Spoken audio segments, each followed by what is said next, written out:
Coup de tonnerre du côté de la capitale, Donnarumma que tout le monde voyait prolonger, qui a son contrat qui se termine en 2027 et qui était en négociation depuis plusieurs mois et avait affirmé par le biais de son agent qu'il voulait rester au Paris Saint-Germain, semblerait être du côté du départ. On a des clubs intéressés pour lui et de notre côté, on a des informations qui parviennent tardivement avec des négociations avancées et certains journaux annoncent même un accord contractuel avec Lucas Chevalier, le goal de Lille, un super joueur français de 23 ans mais qui pose des questions. Quand on voit la deuxième partie de saison réalisée par Donnarumma, évidemment on avait des doutes et j'ai été le premier à le faire puisque j'avais fait une vidéo où je m'interrogeais sur le fait que Donnarumma doive quitter le Paris Saint-Germain.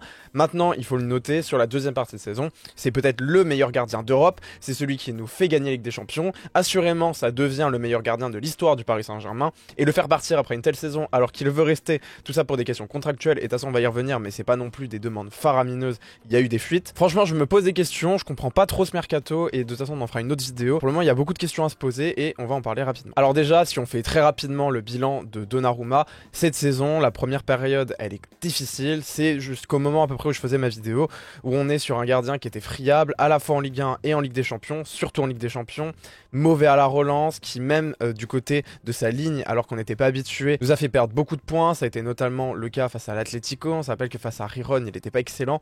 En bref, il nous fait une première partie qui est pas bonne. Même le match aller face à Liverpool, c'est compliqué. Alors il n'a pas été mauvais, mais c'était pas le meilleur. On se posait vraiment beaucoup de questions à ce moment-là. Et justement, il y avait la piste de Lucas Chevalier qui commençait à arriver parce que on sait, c'est pas une surprise que à la fois Luis Enrique et Luis Campos sont intéressés par le joueur depuis très longtemps.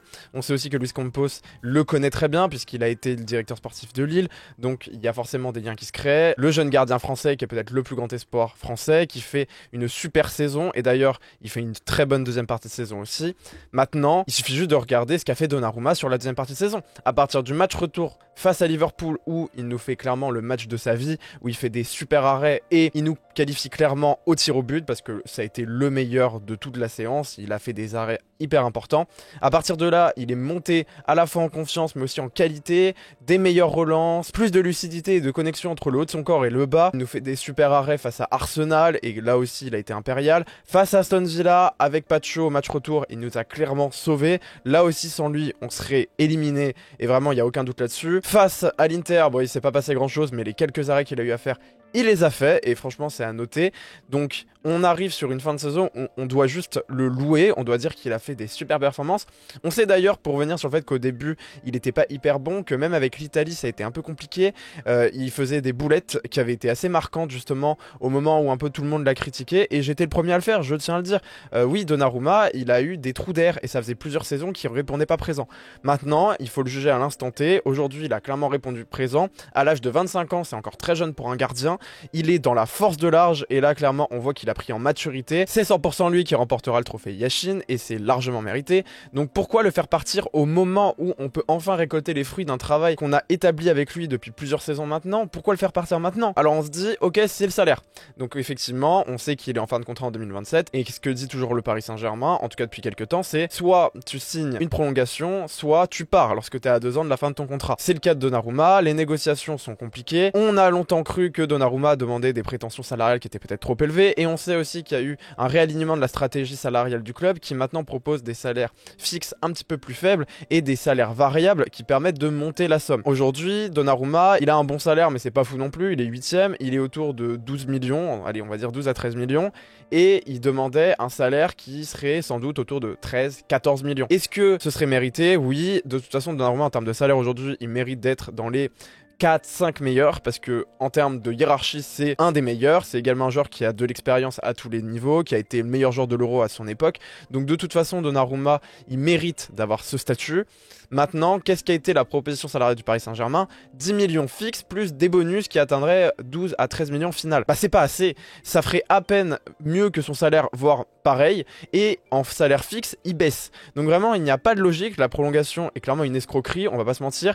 Moi d'ailleurs, ça me fait me dire que je pense pense que Luis Enrique n'est pas intéressé par ce profil. Il l'a un peu déjà montré avec ses recrutements. On voit aussi un petit peu la tactique qu'il veut. Et ouais, Donnarumma, c'est un petit peu le gars qui était là, qui est bon, mais on sait qu'il a jamais une pleine confiance en lui. Donc c'est vrai que ça va encore dans ce sens. Et pareil, on sait aussi que Luis Campos, s'il peut positionner son petit poulain, il le fera.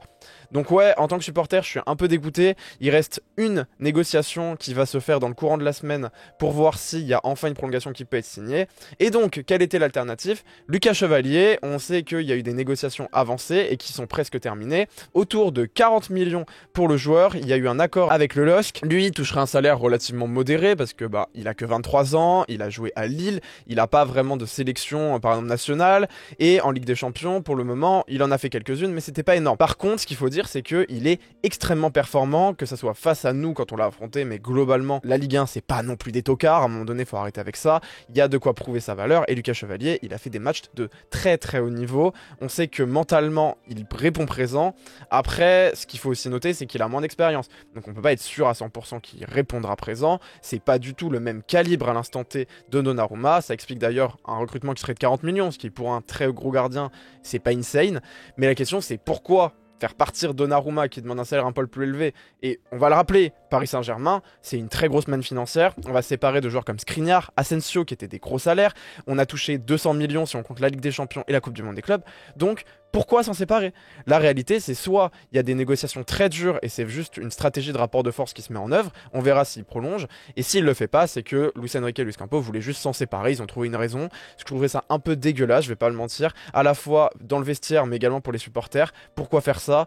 Lucas Chevalier, j'aime beaucoup le profil. J'en avais fait une vidéo il y a quelques temps et d'ailleurs, je vous renvoie vers celle-ci pour une analyse détaillée du joueur. C'est un joueur qui a beaucoup de qualité, 1m89, qui est plus à l'aise balle au pied, évidemment, que Donnarumma, qui est bon aussi sur sa ligne, même s'il est peut-être un petit peu moins fort que Donnarumma Prime en ce moment. Donc voilà, ce qu'on peut juste dire, c'est que si ça marche, il sera à peu près au niveau de Donnarumma, avec d'autres qualités, mais ce sera pas sensiblement meilleur. Et si ça foire, là on est vraiment mal et on va avoir perdu de l'argent, on va avoir réalisé une indemnité de transfert en s'étant affaibli et en ayant dépensé 40 millions. Donc vraiment, je ne comprends pas la logique. Par ailleurs, il faut le noter, mais ce mercato pour le moment, je comprends pas comment il évolue.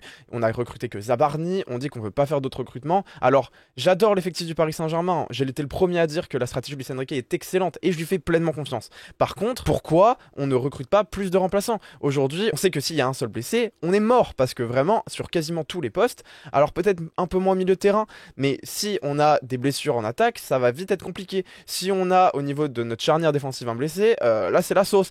Si on a Nuno Mendes qui se blesse, c'est compliqué. Et si on a Hakimi, voilà, ça va être compliqué. En gros, globalement, on a eu de la chance cette saison de ne pas avoir de blessés. Maintenant, il faut aussi dire que les organismes faiblissent. Il y a une Coupe du Monde des clubs, ensuite il y aura une Coupe du Monde. On a besoin de faire du recrutement.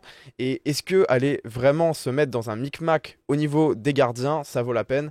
Je pense pas. Merci, j'espère que vous avez apprécié cette vidéo. N'hésitez pas à la partager, à liker et à vous abonner. Salut!